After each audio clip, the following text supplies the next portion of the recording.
ఒకప్పుడు ప్రపంచంలో అత్యధిక జనాభా కలిగినటువంటి దేశం చైనా, రెండవ దేశం భారత్. ఇప్పుడు చైనాని అధిగమించేసాం. ఈ ఏడాది చైనా ఏమన్నా పుంజుకుంటుందంటే వరుసగా రెండో ఏడాది కూడా దాని జనాభా తక్కువే ఉంది.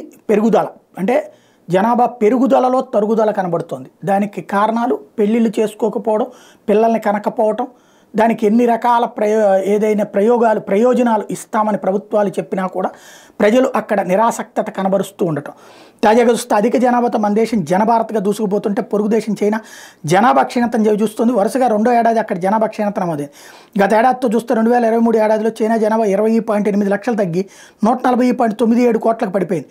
వార్షిక గణాంకాలను బుధవారం చైనా విడుదల చేయడంతో ఈ విషయం వెల్లడైంది. జనాభా నియంత్రణ లక్ష్యంగా ఒక బిడ్డ విధానాన్ని కఠినంగా కమ్యూనిస్టు ప్రభుత్వం అమలు చేయడంతో చైనాలో గత 6 దశాబ్దాల్లో ఎరగని జనాభా క్షీణతను 2022 ఏడాది ఎదుర్కొంది.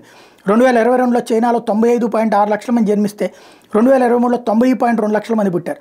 జనాల రేటు అత్యంత కనిష్టానికి పడిపోవడం ఇందుకు ఒక కారణం. కోవిడ్ కారణంగా 2023 ఏడాదిలో ఎక్కువ మంది చనిపోవడము జనాభా తగ్గుదలకు మరో కారణమైంది. గత ఏడాది ఏకంగా 1.11 కోట్ల మంది చైనాలో చనిపోయారు. 1,11,00,000 మంది చనిపోయారు. బట్ అది చైనా బయటపెట్టిందా? దాచేసింది.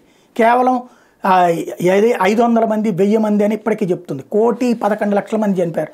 ఆ రహస్యాన్ని దాచేసింది.